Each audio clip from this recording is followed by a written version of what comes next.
À Quinta, na RCA Ribatejo. Todas as quintas-feiras, das 19 às 20. Por montes e vales, serras e planícies. Desaguamos nos afluentes da opinião de quem vive o Ribatejo.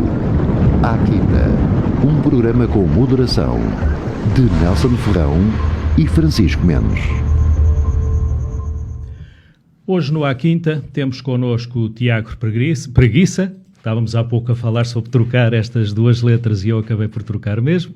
Tiago Preguiça, com 36 anos, feitos há poucos dias, natural de Santarém, residente em Santarém, assim o podemos dizer, atualmente diretor-geral da Segurança Social, mas a isso, ao longo desta conversa, iremos mais tarde. Para já vamos começar numa fase mais inicial da sua vida, em que estudou em Santarém, nomeadamente na Escola Ginestal Machado, antes de ir para Lisboa para a Universidade, para Coimbra, e para Lisboa mais tarde para a Universidade. Que recordações é que tem desses tempos ainda não muito distantes? Antes de mais, queria agradecer o convite tanto ao Nelson como ao Francisco e também ao Paulo, que está aqui a garantir que tudo funcione bem. E queria também cumprimentar todos os ouvintes da RCA Ribatejo e dizer que é efetivamente sempre um gosto poder falar convosco e poder também estar aqui presente nos órgãos de comunicação social regionais. Poderemos ou não falar no futuro desta entrevista sobre isso, mas a importância da comunicação social regional é cada vez maior. Há pouco, antes de começarmos esta nossa entrevista, estávamos a falar um bocadinho sobre a diferença que é, e hoje em dia recebemos muitas notícias que são do outro lado do mundo, do outro continente, mas eu acho que cada vez mais as pessoas valorizam esta proximidade e o trabalho feito no dia-a-dia, junto daqueles que lhes são conhecidos, e por isso queria enaltecer também todos os esforços, porque eu sei que não deve ser nada fácil ter um órgão de comunicação social regional a funcionar e a funcionar bem como a RCA Ribatejo funciona.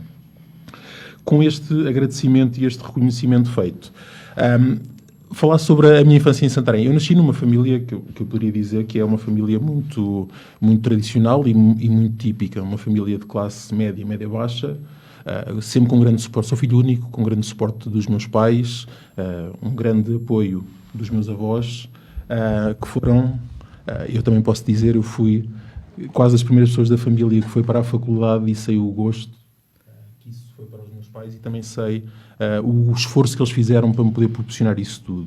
E tive um percurso muito feliz, de uma infância muito feliz, infância e juventude, adolescência e juventude em Santarém.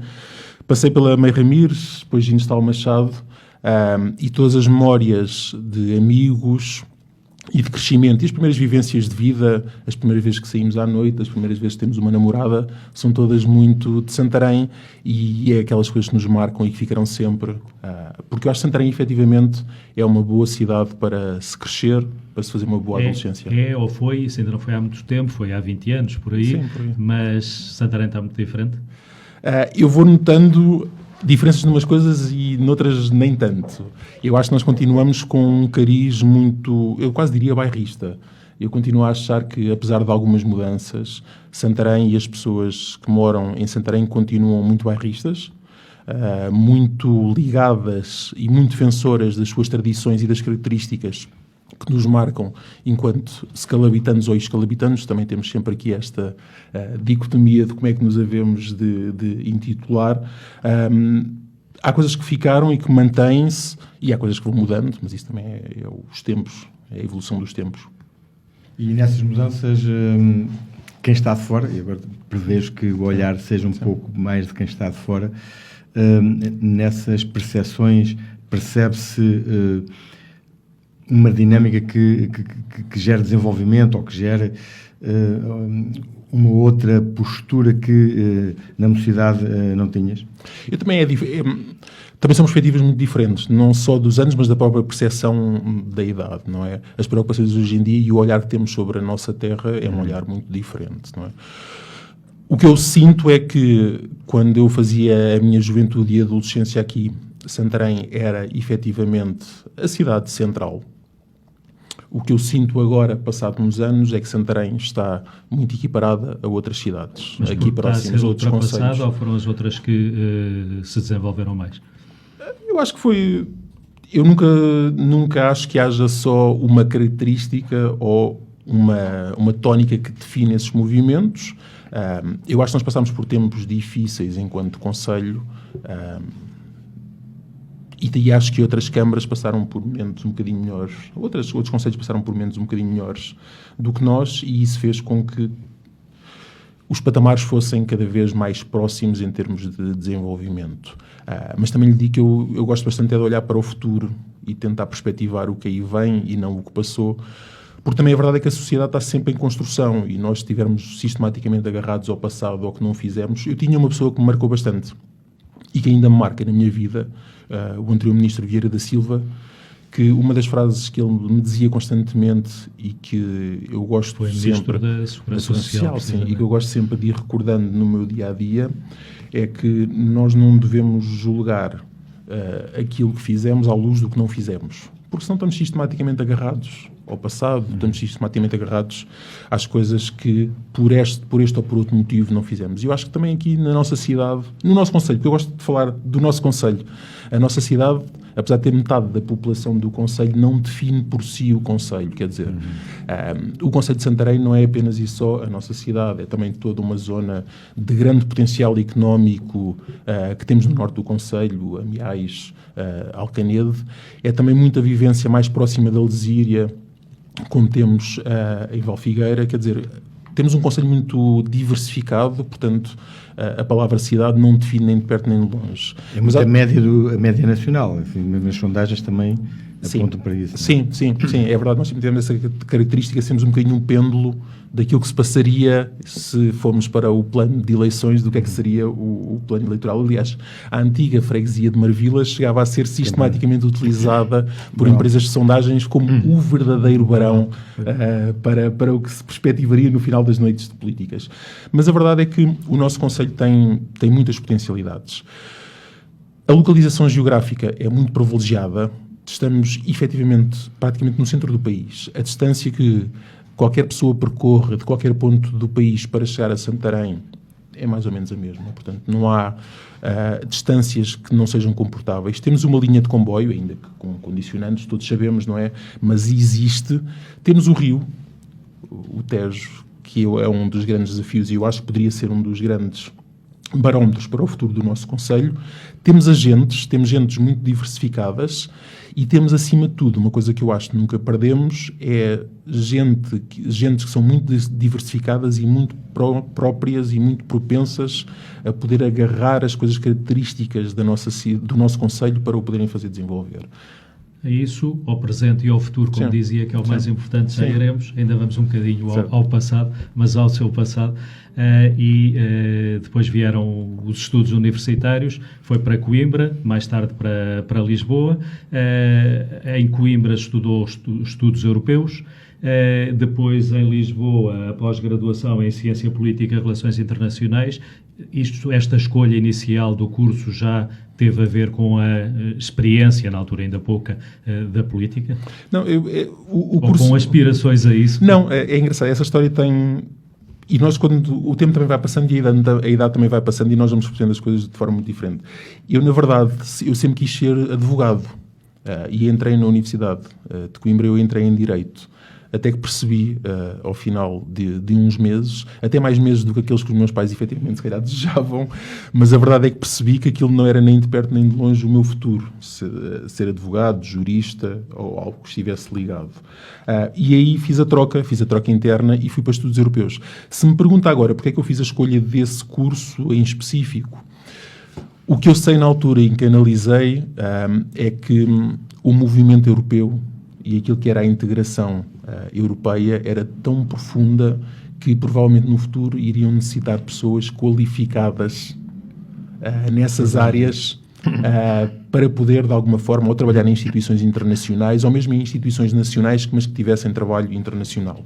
E essa foi muita razão da escolha.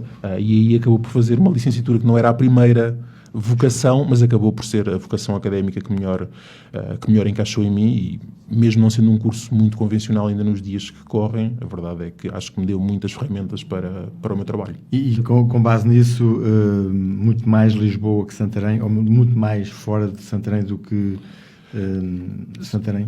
Eu acabo por ter duas experiências muito diferentes na minha vida académica. Quando vou para Coimbra, faço totalmente o dia-a-dia em Coimbra, quer dizer, vinha cá ao fim de semana, uma vez por semana, de 15 em 15 dias.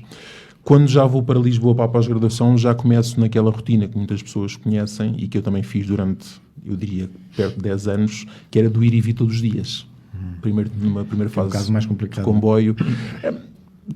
É muito cansativo, acho que depende muito da forma como nós também temos a nossa vida enquadrada e implementada. Eu, quando era estudante, a minha única preocupação era estudar, portanto, fazer viagens de comboio não poderiam ser uma desculpa para não estar em Lisboa a estudar. A verdade é que quando comecei a trabalhar, e fiz durante 6 ou 7 anos já em matérias laborais, fiz o ir e vir constante, primeiro no comboio, depois nas rápidas.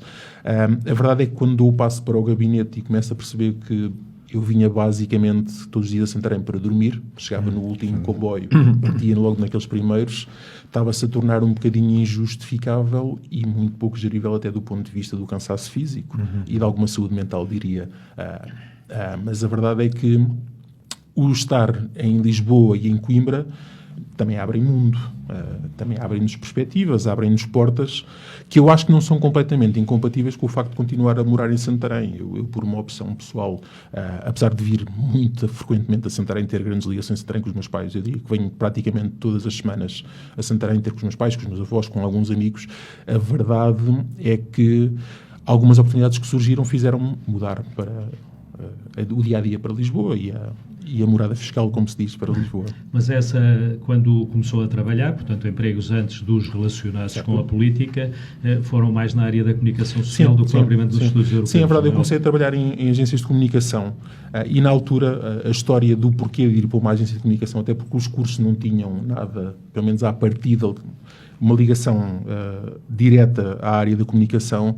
A verdade é que quando eu estava a fazer a minha pós-graduação, e na universidade onde estava a tirar a minha pós-graduação, quando fui pedir a lista de entidades com os quais existiam protocolos para poder fazer um estágio, porque já estava algo saturado de estar apenas e só a estudar, estava a necessitar e estava a pedir muito uma experiência profissional, das poucas entidades que não eram também relacionadas com continuar estudos, ou seja, estar em centros de estudos ou estar a apoiar professores em investigação, uma das poucas entidades só estava era uma agência de comunicação.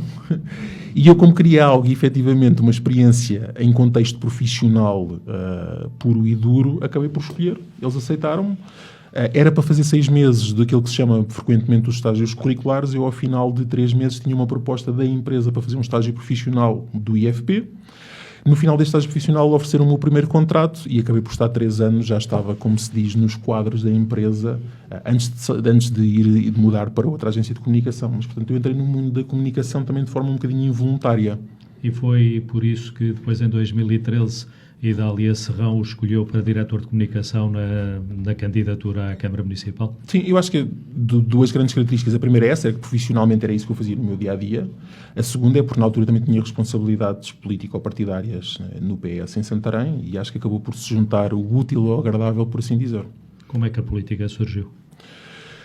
A política surge muito num contexto de alguma curiosidade minha e de alguma vontade de me envolver em assuntos públicos e em matérias que fossem do interesse dos cidadãos e do sítio essencialmente onde eu vivia.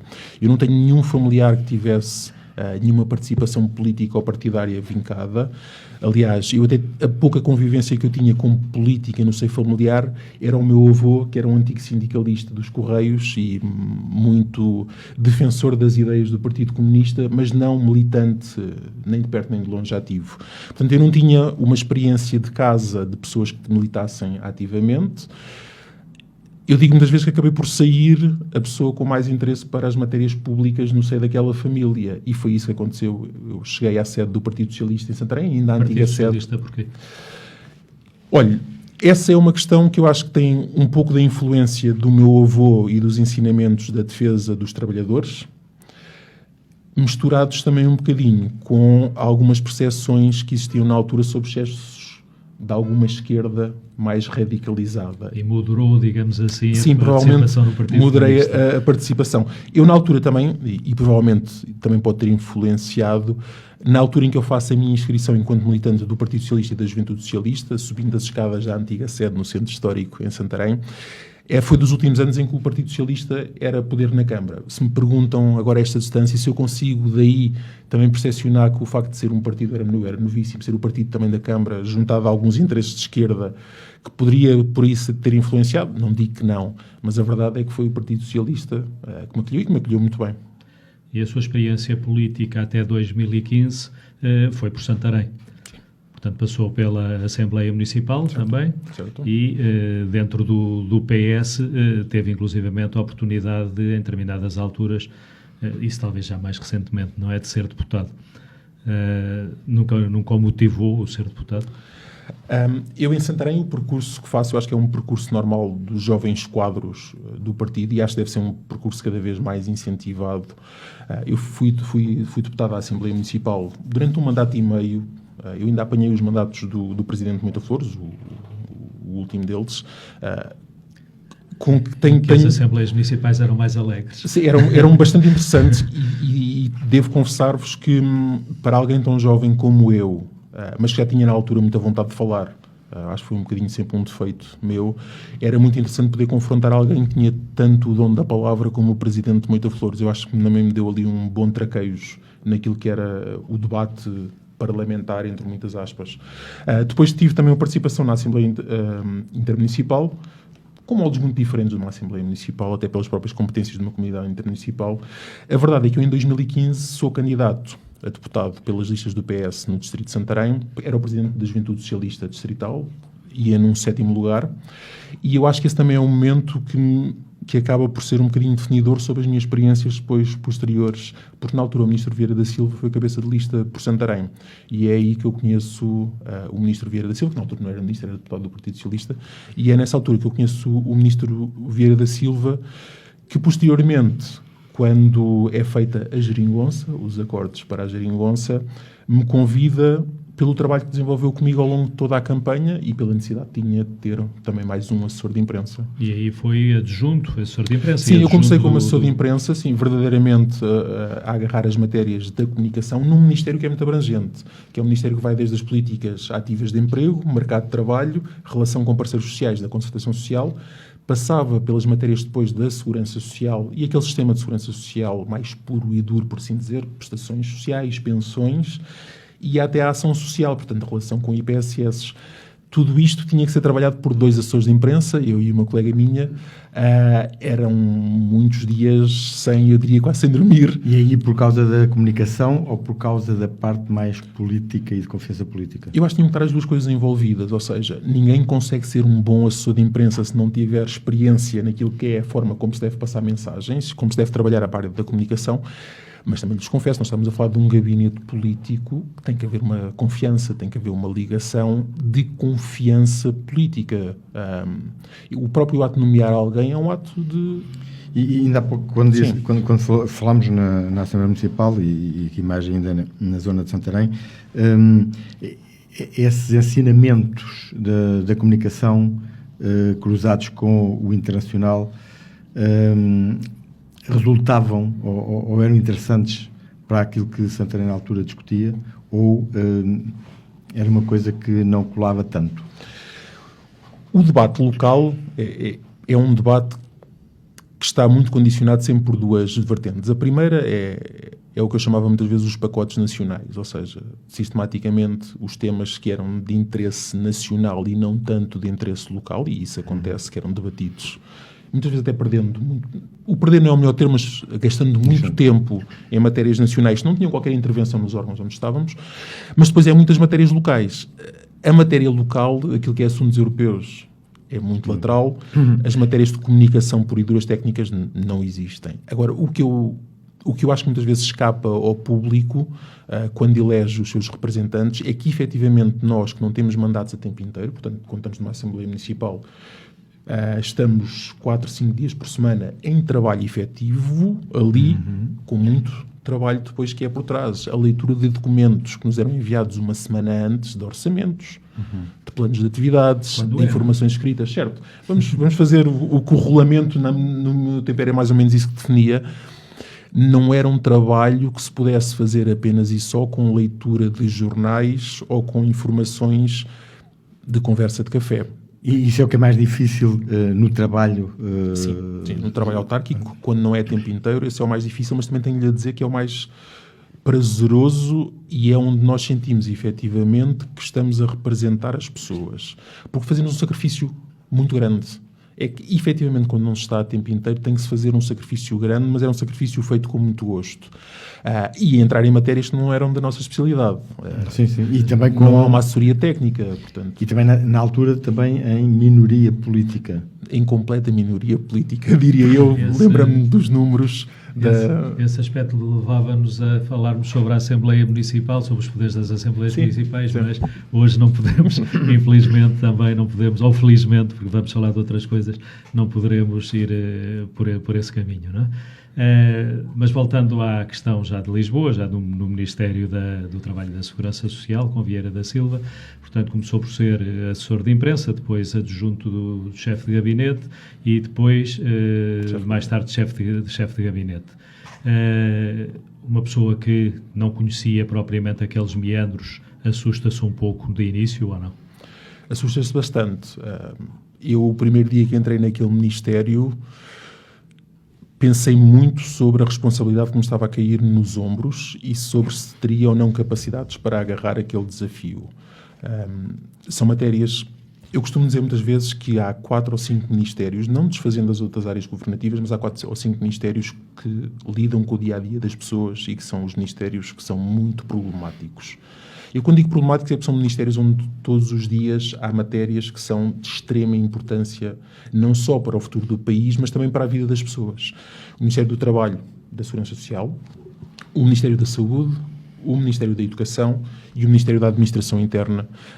Não ponho aqui as finanças estão num patamar ligeiramente diferente, mas eu diria que estes são as 4 grandes áreas governativas onde o trabalho é 24/24 todos os dias. E a verdade é mesmo essa. É um desafio que é recompensador do ponto de vista profissional, até mesmo do ponto de vista pessoal, porque sentimos que estamos a fazer melhorias no dia-a-dia das pessoas, mas isso também vem com uma fatura. É uma fatura muito grande de desgaste físico, desgaste psicológico e muitas vezes de completa ruptura naqueles que eram os mecanismos que nós tínhamos familiares e do dia-a-dia. Mas a verdade é que é uma escolha e, na altura, de forma mais ou menos consciente, eu fiz essa escolha de aproveitar a oportunidade. Eu larguei um emprego que tinha no privado, onde já estava nos quadros da empresa, tinha um contrato sem termo, portanto estava muito confortável desse ponto de vista, mas achei que era uma oportunidade que eu não podia largar. Porque eu acho que desenvolver políticas, ainda que quando o convite é feito nós possamos ter uma ideia um bocadinho diferente daquilo que vamos fazer, e até uma certa utopia, porque eu acho que ela faz parte no processo público e político, mas a verdade é que poder contribuir para o dia-a-dia do meu país era algo que quem está na política e que se importa com a coisa pública, eu acho que não há maior recompensa. Mesmo que muitas vezes nós possamos não ter perfeita noção daquilo que é, porque ninguém consegue perceber o que é feito num gabinete sem estar num gabinete, mas a verdade é que essa era uma oportunidade que eu achava mesmo que não podia deixar. E essa aprendizagem iniciática, por assim dizer, dá depois com o tempo capacidades para outros patamares, e neste caso, dentro do mesmo setor? Sim, porque na verdade, e eu falo sem qualquer tipo de problemas da minha experiência. Foi adjunto, depois chefe de gabinete, assessor. Eu estive de final de 2015, eu entrei no dia 21/22 de dezembro de 2015, o governo tinha sido constituído em novembro desse mesmo ano, e estou até outubro de 2019, portanto eu fiz os 4 anos de legislatura, sensivelmente 4 anos, a fazer e a trabalhar com os dirigentes de topo do Ministério, com os decisores políticos de topo do Ministério e a tratar destes dossiês todos os dias, 24 horas por dia. Não me parece que haja, ou se há, é um treino muito similar para responsabilidades depois em organismos públicos dentro destas matérias. Quer dizer, a intensidade do dia-a-dia, a forma como os dossiês têm que ser estudados do ponto de vista político, mas também técnico, porque a política não funciona sem conhecimento técnico. E sobretudo nesta área, não, sobretudo nesta área. Nós podemos estar Eu diria que 2 meses com uma boa comunicação, mas chegamos a um ponto que se não temos a percepção técnica das matérias, rapidamente somos desmascarados, diria eu, porque são áreas muito, muito específicas e muito pesadas do ponto de vista técnico. Estar 4 anos intensos dá uma preparação que se calhar seriam necessários 15 ou 20 anos num organismo noutras funções. E essas matérias do dia-a-dia, como é que, já agora, para as pessoas também ficarem um pouco a tentar perceber ou pensar como é que é, nesse trabalho de adjunto há a coadjuvação de matérias e trabalhos para alguém que depois há de decidir. Decisor político. E no caminho que vamos percebendo pelos cargos encetados, no seu percurso vai-se afunilando também essa maior capacidade de decisão, ou seja, de, grosso modo, trabalhar e preparar as coisas para os outros, para depois, com o caminho, ter as capacidades de decisão com matérias que os outros também lhe aportaram. Isso é um mecanismo que normalmente acontece sempre, ou foi só neste caso assim? Eu também digo muitas vezes que eu acho que tive muita sorte com as pessoas que trabalharam comigo, ou que eu tive a felicidade de trabalhar com elas. Eu tive a sorte de trabalhar com equipas governativas do ponto de vista dos membros do governo, tanto ministro como secretário de Estado, também o primeiro-ministro, mas outros colegas meus que tinham as funções semelhantes às minhas, com muita experiência, muitos anos de sistema de segurança social, de sistema de trabalho e de emprego, e que me passaram muitas ferramentas. Para as pessoas lá em casa terem um bocadinho a noção, sempre que o Conselho de Ministros aprova uma nova legislação, e falemos naquilo que são as competências do Governo, grosso modo, o trabalho do gabinete até aquele momento é definir conjuntamente com o decisor político, consoante o que está no programa de Governo, um caminho.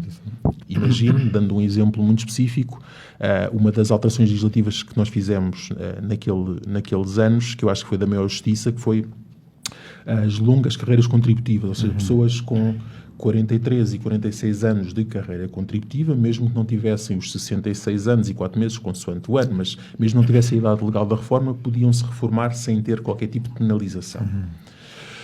Para fazer uma política pública destas e para levar até um Conselho de Ministros, primeiro temos que perceber qual é que é o universo que temos. Para já temos que perceber a justiça social.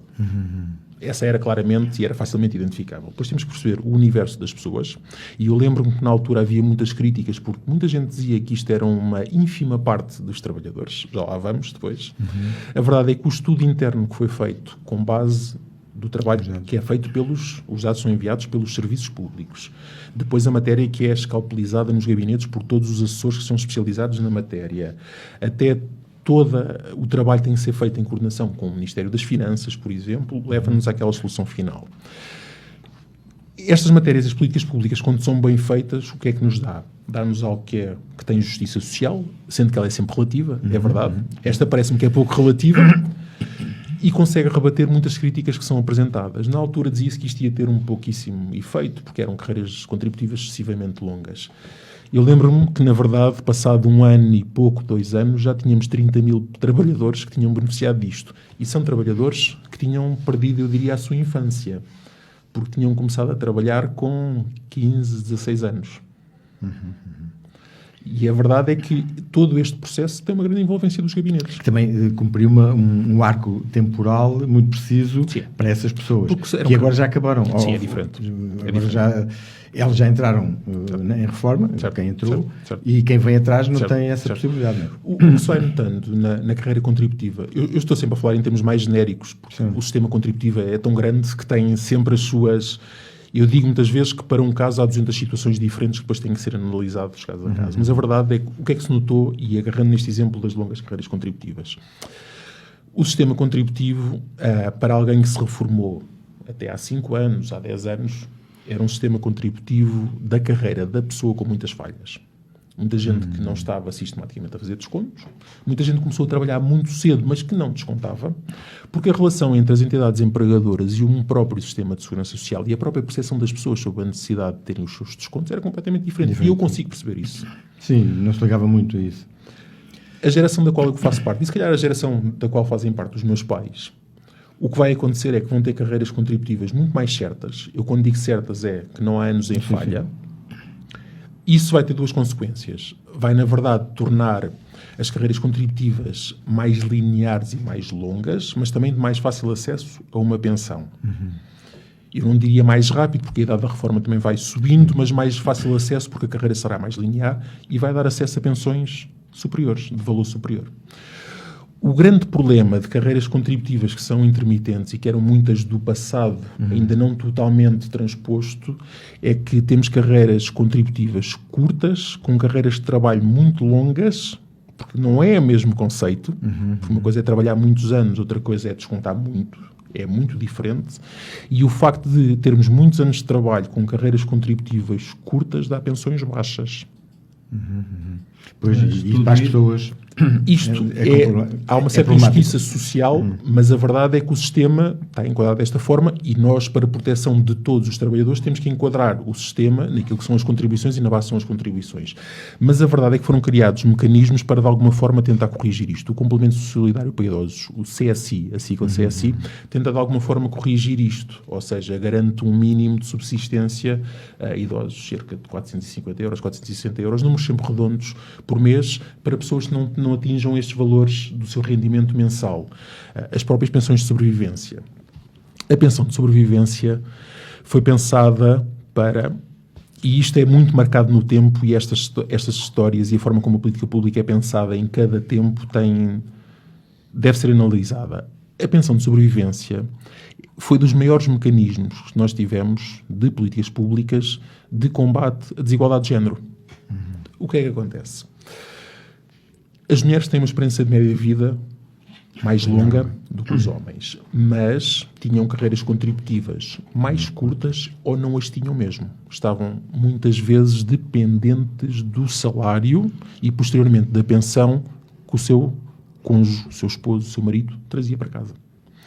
Se não houvesse uma pensão de sobrevivência, mesmo que estas senhoras tivessem uma pensão social, não a contributiva, mas outra, teriam uma perda de rendimentos abrupta a quando do falecimento. Ou seja, uma coisa tão simples como nós garantimos, olharmos para aquilo que é a estrutura social, percebemos que antigamente os homens trabalhavam mais anos, tinham descontos superiores, mas também morriam mais cedo. Criou-se o que se chama a pensão de sobrevivência. Foi das... Já que estamos a falar desta questão de pensões e tudo isso, há pouco disse que, dos seus pais também, mas os seus pais já têm mais alguma idade, mas que também no caso do Tiago, que a sua carreira contributiva será mais uniforme ao longo da vida. Acredita que, se a população portuguesa continuar a envelhecer como tem estado e com o nosso atual sistema de segurança social, a segurança social é sustentável ao ponto de, quando o Tiago se reformar, as reformas ainda existirem? Eu faço já uma declaração de interesse. Eu sou totalmente defensor, em termos teóricos, de um sistema público, como nós temos. A segunda declaração de interesse é que, agora trabalhando no sistema, também era mau se não acreditasse na sua sustentabilidade. Aliás, nem conseguiria trabalhar num sistema sobre o qual não acredito na sustentabilidade a longo prazo. Mas a verdade é que todos os dados técnicos nos dizem que o sistema, como ele existe e como ele é pensado, com os seus diversos mecanismos também de correção, ele é sustentável.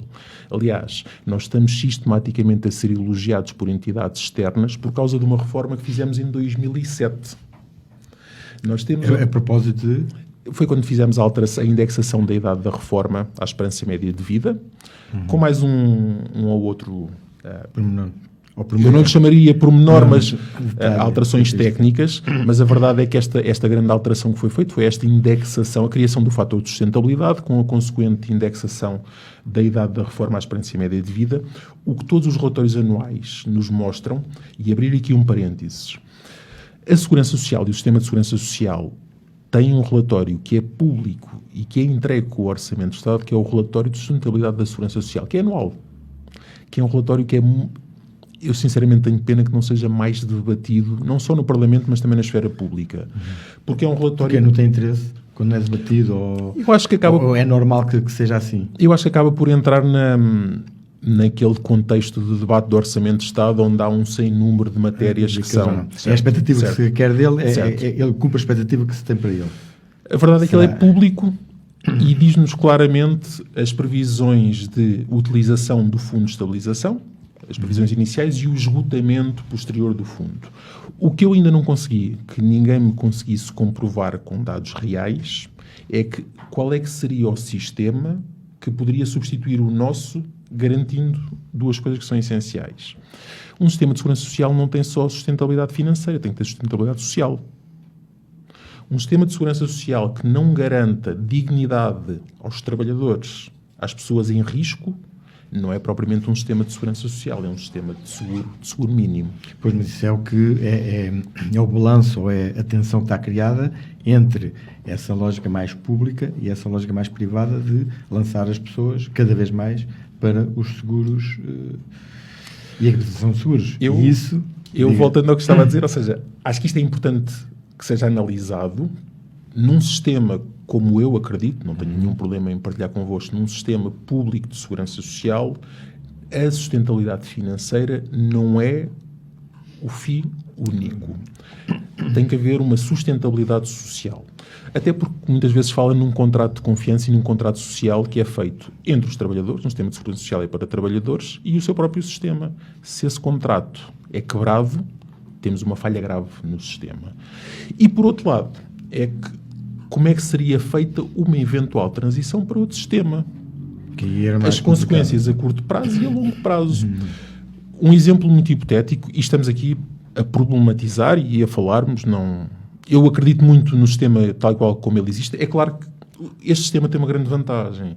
Este sistema tem a vantagem de poder ser recalibrado anualmente, mantendo barreiras que acho que são barreiras importantes, mas ele pode ser recalibrado. Eu gostaria de uma situação muito concreta. Uma pessoa que está a trabalhar para uma empresa e que fica desempregada. Imaginem que nós não tínhamos um sistema público que garante o desemprego, a substituição do rendimento de trabalho. Um bocadinho à semelhança dos Estados Unidos. Quem é que garantia aquela pessoa? Não garantia, nem o hospital, nem nada. Não. E será que nós conseguimos viver num país onde é cada um por si? Onde eu, enquanto trabalhador, assim que tenho um problema na minha vida e na minha carreira, não tenho algo que me dê a mão? Duas coisas. Uma, um sistema público cada vez mais privado, ou não chegamos a faixas cada vez maiores de população a irem mais para o privado. Neste caso aqui não? Na segurança social, não. Nós, no nosso país, como a legislação o determina, nós temos 3 sistemas públicos que são obrigatórios. Caixa Geral de Aposentações, que já está fechada, ou seja, ela continua a funcionar, mas para garantir quem ainda desconta e quem tem os seus direitos adquiridos já. Mas isso também era a típica relação entre o Estado empregador e os seus trabalhadores. Mas é um sistema público de enquadramento obrigatório. Temos a única caixa que ainda existe em funções, que é dos advogados e solicitadores. Eu não o considero público como os demais, mas ele é também obrigatório e é de uma esfera obrigatória. Portanto, aquelas duas classes profissionais é para ali que descontam, com regras e características muito diferentes. E depois temos o chamado regime geral. Todos os trabalhadores neste país que não estejam enquadrados nas outras duas caixas, todos os trabalhadores têm que estar enquadrados no regime geral. Nós temos um sistema totalmente público deste ponto de vista de segurança social, de proteção social. Que o que é que dá? Não só as prestações imediatas, como desemprego, doença, ou seja, para substituir as eventualidades e os problemas que vou tendo na minha carreira enquanto trabalhador, mas depois também aquilo que é muitas vezes visto como o principal, e é o principal como a pensão, como a definitiva substituição de rendimentos de trabalho quando eu acabo a minha carreira contributiva. Mas já agora, a segunda coisa relacionava-se com isso. Não fazem nada e estão a ganhar subsídio de sobrevivência ou subsídio de CSI. O que é que se diz a isto? Isto é um argumento com pernas para andar? Não, são dois mundos separados. Ou seja, um minuto para explicar, dentro do possível, como é que as pessoas vão reagir a quem disser está bem, estão a ganhar e não fizeram nada e agora têm a pensão. Eu consigo receber, em parte, algumas críticas, mas também eu acho que temos que olhar para o sistema, que não é um sistema fácil, é um sistema complexo. Aliás, eu acho que um dos grandes desafios que nós temos é tentar, de alguma forma, simplificar, não apenas por tornar mais simples, mas tornar o nosso sistema mais perceptível e, se calhar, mais rápido na sua atuação. Nós temos um dos sistemas que tem maior cobertura a nível europeu, tanto do ponto de vista contributivo, e o que é o contributivo? É as proteções que eu tenho por ser trabalhador e por descontar. Um desemprego, uma doença, maternidade, parentalidade, pensão. Ou seja, eu tive, e isto muito genericamente, eu trabalho, desconto todos os meses, tenho um problema, uma eventualidade na minha vida... Tenho uma compensação. Tenho um seguro público. Porque eu contribuí para esse seguro público. Depois tenho o outro lado, que é o lado que é pago pelos impostos, todos nós, não entra nestas contas da Segurança Social, é financiado pelo Orçamento de Estado, que é de combate à pobreza. Aí é que entra o complemento solidário para idosos, o rendimento social de inserção, muitas prestações que são para pessoas que estão em idade ativa, mas que não conseguem, por algum motivo, aceder a um subsídio de desemprego. Eu o que digo muitas vezes é essas pessoas que fazem essas questões e é mais para este lado do não contributivo. Portanto, eu sei que está muito ligado ao estigma do RSI, do rendimento social de inserção. A pergunta que faço muitas vezes é se os filhos e se as crianças nesses seios familiares têm culpa da situação de pobreza onde estão. Sim, tem a ver com os enquadramentos sociais e com as... Ou seja, eu não gostava de viver num país onde quem mais necessita, e é certo que depois temos que analisar muitos casos, mas eu não gostava de viver num país onde quem, numa análise inicial, mais necessita, não tem um apoio do Estado. Nós, enquanto sociedade, não nos juntamos para, de alguma forma, poder contribuir para quebrar alguns ciclos de pobreza. Também não temos pagamentos, e esta aqui eu acho que é um dos grandes desafios que vamos ter de futuro. Nós temos uma cobertura muito grande de apoios. Aliás, somos dos países na União Europeia que têm uma maior cobertura de apoios, mas depois, simultaneamente, também somos daqueles que têm, face àquele que é o rendimento, o salário mínimo, por exemplo, que tem um menor pagamento. Nós vivemos um bocadinho nesta dualidade, que eu acho que é um grande desafio, é tentar perceber como é que podemos dar a volta, porque temos muitos apoios para diversas situações, e bem, mas muitas vezes não conseguimos garantir que esse apoio mensal é suficiente. Mas depois lá vem essa tal percepção de que o Estado está a abarcar muitos apoios, ou está a garantir muitos apoios, e eventualmente até de pessoas que pudessem não ter trabalhado o tempo todo, ou coisa que valha, ou que não trabalharam antes, ou por isso é que eu estava a dividir bem. Ou seja, uma coisa e outra. Aquilo que é do sistema chamado contributivo, da área contributiva, tem uma lógica própria. É total direito da pessoa. Não é que os outros não sejam, mas este é total direito da pessoa. A pessoa contribuiu e continuará a contribuir e está a formar a sua carreira. E os outros têm impostos do Estado que estão a... Os outros, sim. É uma solidariedade, é um sistema de solidariedade. Que também tem regras. Sim. E são regras iguais para todos. E muitas vezes são regras exigentes do ponto de vista de acesso, não de manutenção, mas de acesso à prestação. Mas eu dou um exemplo que dou muitas vezes sobre o rendimento social de inserção, e eu até coordenei um grupo de trabalho para tentarmos, de alguma forma, fazer uma reflexão e uma revisão de algumas matérias do rendimento social de inserção. Isso foi público. O rendimento social de inserção tem uma característica, mais do que a parte financeira, porque nós estamos a falar de valores que são, dentro do universo do Orçamento da Segurança Social, é mínimo, em termos de valores gastos. É outra questão. É muito baixo, mas também dos valores mensais que se vai dando às pessoas. Mas tem uma característica muito interessante. Todas as crianças que façam parte de agregados familiares apoiados pelo rendimento social de inserção têm que estar na escola. A forma mais eficaz de se combater e de acabar e de quebrar ciclos de pobreza é o estudo. Também... O facto de existir uma obrigação, de existir uma obrigação para que essas crianças mantenham uma carreira escolar tem contribuído para que essas crianças não entrem também elas num ciclo de pobreza. E eu sou sincero, de forma muito simplista, diria até, eu prefiro ter essas crianças na escola. E isso é evidente, esse tipo de situação favorável, ou garantir esse patamar de melhor sobrevivência, por assim dizer, de menor discriminação, tem dado frutos? Temos muitos dados que nos vão mostrando que há poucas gerações posteriores, ou seja, a geração dos As meus vindoras, pais, certo, que voltam a ser beneficiários, mas eu acho que acima de tudo o que nos mostra é que as pessoas têm que efetivamente estar na escola, e se há local que nos abre oportunidades é a escola, e acabar o 12º ano. Começámos por Santarém, fomos para Lisboa, vamos acabar novamente a Santarém, porque estamos a poucos minutos de terminar esta nossa conversa. Política em Santarém, pensa no futuro candidatar-se à Câmara Municipal de Santarém? Eu tomei uma opção eu diria quase que a partir de 2017, que foi não participar ativamente na política local, até porque estava a desempenhar funções nacionais. Por isso eu perguntava no e futuro. queria ter um distanciamento, que acho que é um distanciamento saudável para todas as partes. E eu acho que o futuro ficará para ser escrito. Sim, não... Eu acho que há questões que têm que se colocar nos momentos apropriados. Não antecipo, não nego, não afirmo. É algo a refletir e que se proporcionar. Eu acho que nem é momento de reflexão, honestamente, agora. Não é momento, não é questão. Acima de tudo, eu acho que é importante que agentes de Santarém se consigam unir para o futuro do nosso concelho. Acho que nós vivemos, até do ponto de vista político, vivemos muitos anos sistematicamente a rebater e a falar e a opinar sobre o que é que foi o passado, o que é que foi ou não foi feito no passado, e esquecemos-nos em demasia daquilo que possa ser o futuro de Santarém. Para quem está de fora, e continuamos com esta visão externa, que oportunidades é que se vêem para os jovens em Santarém? Eu acho que um concelho, ou qualquer concelho, deve ser medido por 3 patamares. O primeiro deles é se tem ou não os serviços mínimos, básicos. O que em 2023 nós poderíamos achar que todos têm, mas não é uma realidade. Limpeza urbana, saneamento, esse é o patamar básico, deve ser garantido.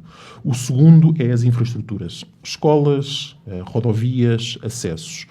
O terceiro, eu acho que é o que temos que efetivamente começar a olhar, que é qual é que é o futuro deste concelho e como é que os jovens podem ter futuro nele. Qual é que é a ideia que existe dos decisores políticos ou dos futuros decisores políticos para um futuro do concelho de Santarém? O que é que nos pode distinguir de outros concelhos? A que é que nos vamos agarrar para sermos conhecidos como o concelho de A, que simultaneamente vai trazer o desenvolvimento que faz com que as pessoas se consigam fixar? Não fugindo à pergunta dos jovens, nós temos oferta de emprego. Eu acho que muitas vezes ele não é o emprego mais qualificado e que possa ser o mais desafiante.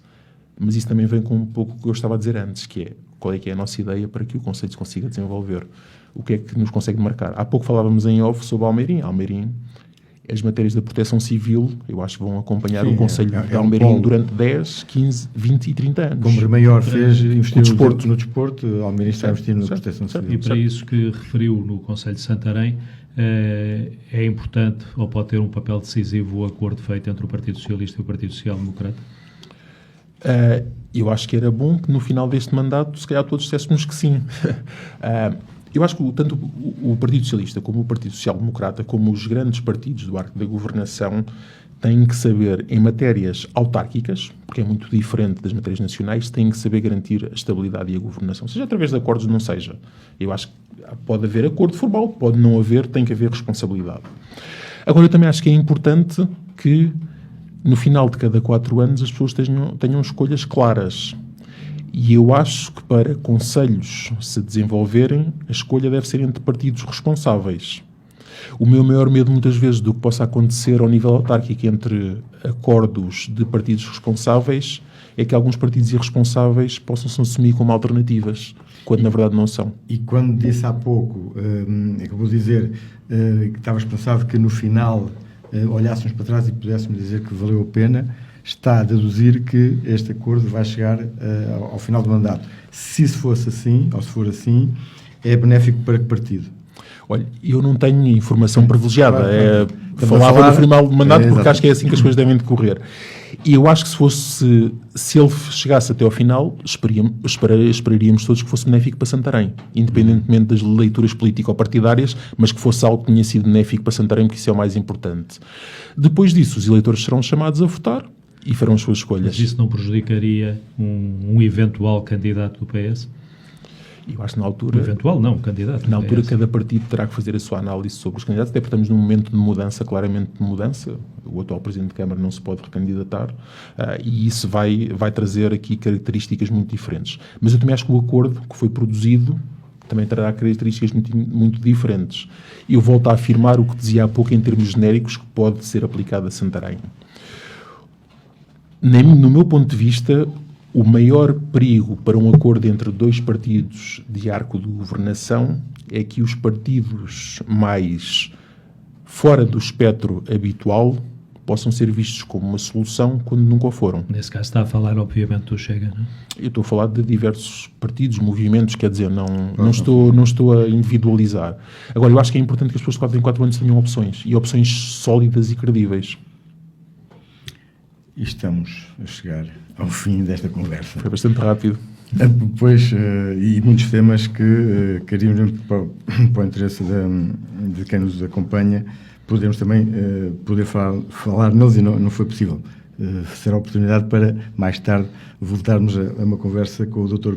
Tiago Preguiça, a quem agradecemos o facto de ter estado connosco, um scalabritano na Segurança Social, e fazemos cruzes para que tudo aquilo que possa vir deste setor seja benéfico, não só para Santarém, mas também para o nível nacional.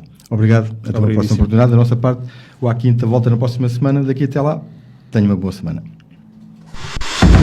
À Quinta, na RCA Ribatejo. Todas as quintas-feiras, das 19 às 20. Por montes e vales, serras e planícies. Desaguamos nos afluentes da opinião de quem vive o Ribatejo. À Quinta, um programa com moderação de Nelson Ferrão e Francisco Mendes.